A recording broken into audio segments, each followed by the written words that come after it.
শবে কদরের রাতের নামাজের কি নিয়ম? কয় রাকাত পড়বেন? প্রথম রাকাতে কোন সূরা পড়বেন, কতবার পড়বেন? দ্বিতীয় রাকাতে কোন সূরা পড়বেন, কত রাকাত পড়বেন? জানা আছে তো আপনাদের? জানা নাই? একজনও জানেন না? ইন্না লিল্লাহি ওয়া ইন্না ইলাইহি রাজিউন। হাজার হাজার মানুষের বিশাল সমাবেশ, আপনারা একজনও শবে কদর নামাজের নিয়ম জানেন না?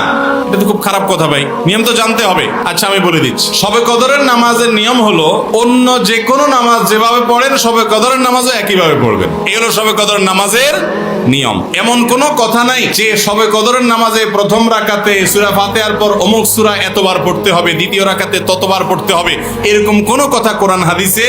এগুলা মন গড়া বিভিন্ন সিস্টেম, বিভিন্ন পদ্ধতির কথা, বিভিন্ন আপনার বাজারে নামাজ শিক্ষার বই নামে অনেক বই আছে, সব বই না, কিছু কিছু বই আছে, এইসব বইতে শবে কদরের নামাজ এত রাকাত, প্রথম রাকাতের এই নিয়ম, দ্বিতীয় রাকাতের ওই নিয়ম, এরকম বিভিন্ন কথা বলা আছে। এগুলো সব ভিত্তিহীন, মন গড়া, এগুলো কোরআন হাদিসে নাই। কোরআন হাদিসে লাইলাতুল কদরে অন্য রাতের মতো আপনি নামাজ পড়বেন, একটু লম্বা সময় নিয়ে পড়বেন। যে কোনো রাতের নামাজ, তাহাজ্জুদের নামাজ লম্বা সময় নিয়ে পড়তে হয়। দীর্ঘ রাকাত, দীর্ঘ রুকু, দীর্ঘ সিজদা, আস্তে আস্তে তেলাওয়াত, আস্তে আস্তে তাসবিহ এবং সময় নিয়ে পড়বেন। দুই রাকাত করে পড়বেন। যে কোনো সূরা দিয়ে পড়তে পারেন, একবার পড়বেন না দুইবার পড়বেন সূরা ফাতিহার পরে সূরা, এটা আপনার ব্যাপার। কোন সূরা নির্ধারিত না। আপনি লাইলাতুল কদরের একটা জিনিস নির্ধারিত, সেটা হলো একটা দোয়া হাদিসে বর্ণিত হয়েছে। আম্মা জানা আয়েশা রাদিয়াল্লাহু তাআলা আনহাকে নবী করিম সাল্লাল্লাহু আলাইহি ওয়াসাল্লাম শিক্ষা দিয়েছেন, তুমি যদি লাইলাতুল কদর পাও তাহলে দোয়া করবা। কি দোয়া? আল্লাহুম্মা ইন্নাকা আফুউন তুহিব্বুল আফওয়া ফাআফু আন্নী। আল্লাহ আপনি ক্ষমাশীল, ক্ষমা করতে ভালোবাসেন, অতএব আমাকে ক্ষমা করে দেন।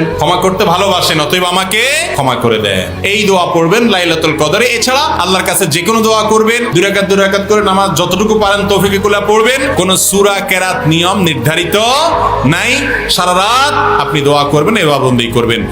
আর এই শবে কদর পাওয়ার জন্য, শবে কদরের ইবাদতের আশায় রমজানের শেষ রাতে, শেষ 10 রাতের সবগুলোতে, বিশেষ করে বেজরগুলোতে বেশি বেশি করে করবেন। শুধু 27 তারিখকেই করবেন, অন্যগুলোতে ঘুমাবেন। এটা সুন্নাহ সম্মত লাইলাতুল কদরের তালাশ নয়।